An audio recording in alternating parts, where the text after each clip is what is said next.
अगर आपका जन्म 4 तारीख को, 13 तारीख को, 22 तारीख या 31 तारीख को हुआ तो इसका मतलब आप राहु की ऊर्जाओं के साथ जुड़े। आपकी जिंदगी बाकियों की तरह एकदम आसान नहीं है। आपके अंदर प्रतिभा बहुत है, यानी कि आप बहुत प्रतिभाशाली हैं, बहुत टैलेंटेड हैं, फिर भी आपको नुकसान पे नुकसान होते हैं। समाज आपको अपने साथ जोड़ता नहीं है और आपकी बात को कोई भी समझ नहीं पाता है। आपको ऐसा लगता है कि आप कहीं इस दुनिया में अकेले तो नहीं। राहु, जैसे मैंने कहा, एक ऐसा ग्रह है जो कि राजा और रंक दोनों बना सकता है और ये आपको ज्योतिष में समझने को मिलता है। आपका ध्यान अगर अपने लक्ष्य की ओर नहीं रहता तो आप जिंदगी में कुछ भी हासिल नहीं कर पाते। आपको पढ़ाई करनी चाहिए, ये आपका लक्ष्य, आपका टारगेट होना चाहिए, पर आप पढ़ाई का समय मोबाइल लेकर के बैठ जाते हैं, मतलब राहु की ऊर्जाएं डिस्टर्ब हैं। आप व्यापारी हैं और आप ये परेशान हैं कि ग्राहक आता नहीं है और इस बात पे फोकस नहीं करते कि वो आएगा कैसे, इसका मतलब राहु की ऊर्जाएं खराब हैं। आपको किसी बहते पानी के पास चले जाना है और जटा वाला एक नारियल लेकर के उसको सर से उल्टा 7 बार घुमा करके आपको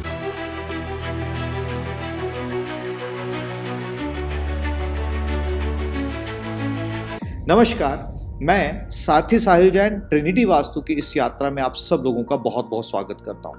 आपका मूलांक यदि 4 है, इसका मतलब आप राहु की ऊर्जाओं के साथ जुड़े हैं, यानी कि आपका जन्म या तो 4 तारीख को हुआ है या 13 तारीख को या 22 तारीख या 31 तारीख को।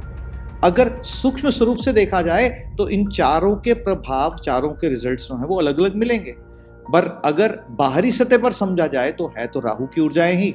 और राहु की ऊर्जाएं आपको 2 रस्तों में लेकर के जा सकती हैं, या तो आपको राजा बना सकती हैं या रंक भी बना सकती हैं। राहु की ऊर्जाएं एक ऐसी ऊर्जाएं हैं जो आपको आउट ऑफ बॉक्स जो है वो सोचना सिखाती है, पर समाज की विडंबना ये है कि समाज उन लोगों को एक्सेप्ट नहीं करती जो आउट ऑफ द बॉक्स सोचते हैं। और इस बात को भी आपको साक्षी करना होगा कि वो लोग जिन्होंने अपने जीवन में कुछ भी हासिल किया वो out of the box idea के साथ ही किया। इसका मतलब यह है कि राहु आपको राजा भी बना सकता है। और दूसरी ओर वो लोग जो कहीं ना कहीं राहु की नेगेटिव ऊर्जाओं को लेकर के आते हैं और आउट ऑफ द बॉक्स समाज के अगेंस्ट सोचते हैं, आप देखेंगे उनकी जिंदगी में हमेशा परेशानियां, दुख तकलीफें और सिर्फ पीड़ा ही जुड़ी हुई है। तो आपकी जिंदगी में आपकी ऊर्जाएं सही कैसे हों और वो राहु के साथ मिलकर के आपको राजा कैसे बनाएं, आज की इस वीडियो में वो आपसे शेयर करने जा रहा हूं। राहु, जैसे मैंने कहा, एक ऐसा ग्रह है जो कि राजा और रंक दोनों बना सकता है और ये आपको ज्योतिष में समझने को मिलता है।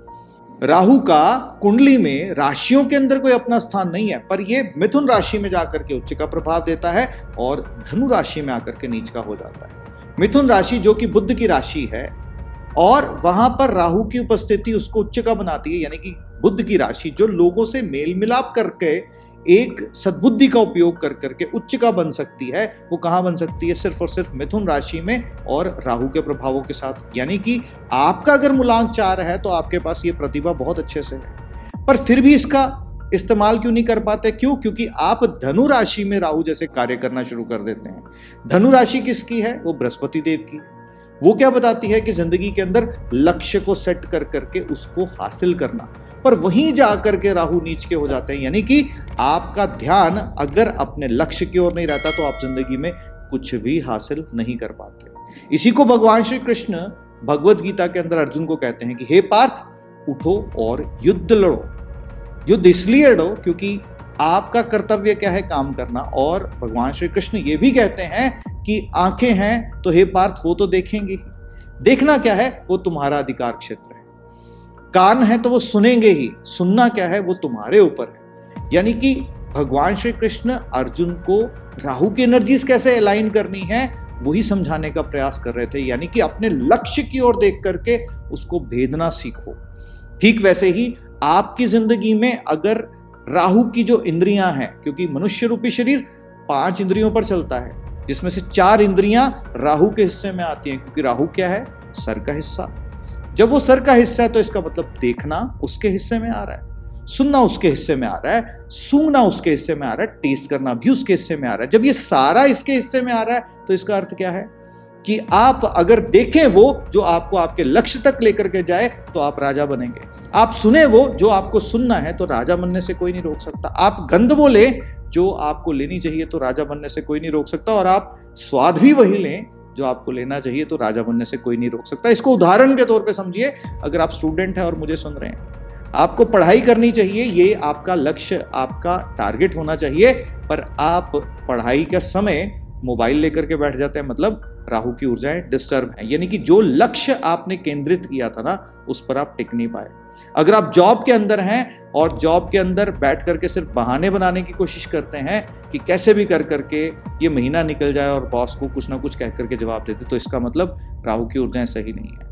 आप व्यापारी हैं और आप ये परेशान हैं कि ग्राहक आता नहीं है और इस बात पे फोकस नहीं करते कि वो आएगा कैसे, इसका मतलब राहु की ऊर्जाएं खराब हैं। आप अगर घर की गृहिणी हैं और कोई ना कोई आकर के आपको किसी ना किसी की नेगेटिव बात सुनाते जाता है और आप सुनते जाते हैं, तो इसका मतलब आपकी राहु की ऊर्जाएं डिस्टर्ब है। जब भी ये डिस्टर्ब होंगी तो इसका मतलब कुंडली के अंदर ना केवल राहु की स्थितियां, जो कि नक्षत्र के तल पर अगर देखी जाए तो राहु का पहला नक्षत्र जो है वो आद्रा नक्षत्र पड़ता है, दूसरा नक्षत्र स्वाति पड़ता है और तीसरा शतभिषा।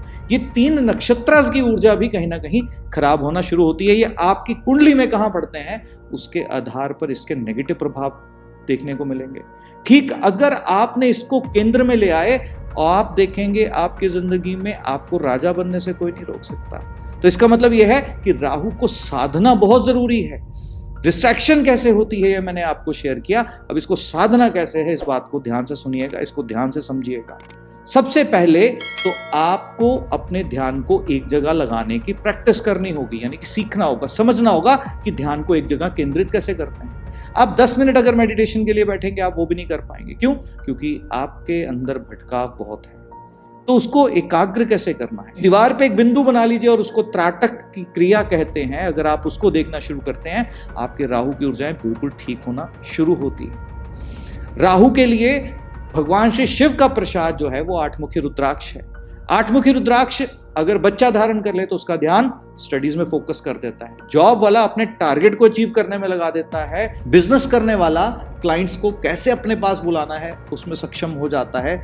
और गृहिणी अपनी जिंदगी में कोई भी नेगेटिव इन्फ्लुएंस से अपनी जिंदगी को खराब नहीं करती। ये भगवान श्री शिव का प्रसाद है। अभिमंत्रित रुद्राक्ष अगर आप ट्रिनिटी वास्तु से लेना चाहते हैं तो नंबर्स पर संपर्क कर सकते हैं। आप अपने नाम से उसको अभिमंत्रित करवा करके धारण कर सकते हैं, नहीं तो मंदिर में भी रख सकते हैं। साथ ही साथ में आपको शनिवार के शनिवार दिन क्या करना है, अगर राहु की ऊर्जाएं आपके फेवर में नहीं है, आपको किसी बहते पानी के पास चले जाना है और जटा वाला एक नारियल लेकर के उसको सर से उल्टा 7 बार घुमा करके आपको चलते पानी में छोड़ देना है। तो आपको समझ में आएगा कि राहु की नेगेटिव ऊर्जाएं कैसे आपसे दूर जाना शुरू हो गई।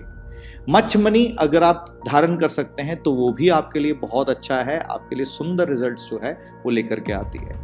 और अंक शास्त्र के आधार पे क्योंकि आपका नंबर 4 बनता है, अगर आप अपनी डेट ऑफ बर्थ के अकॉर्डिंगली कस्टमाइज ब्रेसलेट बनवाना चाहते हैं क्रिस्टल का, तो भी ऑफिस के नंबर पे संपर्क कर सकते हैं।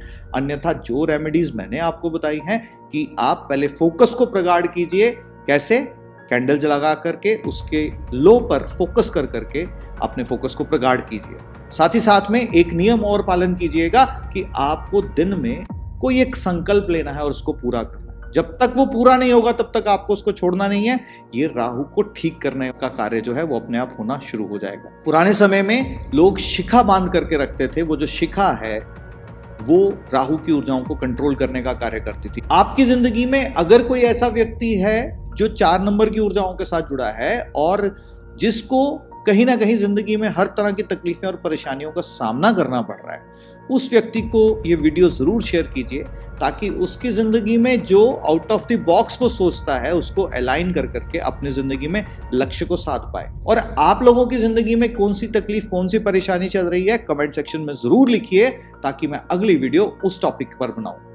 ईश्वर से ये प्रार्थना है, परमपिता से ये प्रार्थना है कि आप सबके जीवन के अंदर खुशियां बनी रहें, राहु की ऊर्जाएं आपको सिर्फ और सिर्फ राजा बनाए, ऐसी मेरी आप सबके लिए मंगल कामनाएं हैं। जुड़े रहिए, बने रहिए ट्रिनिटी वास्तु की यात्राओं के साथ। फिर से मिलता हूं जल्द ही, आप लोगों से आज्ञा दीजिए। धन्यवाद।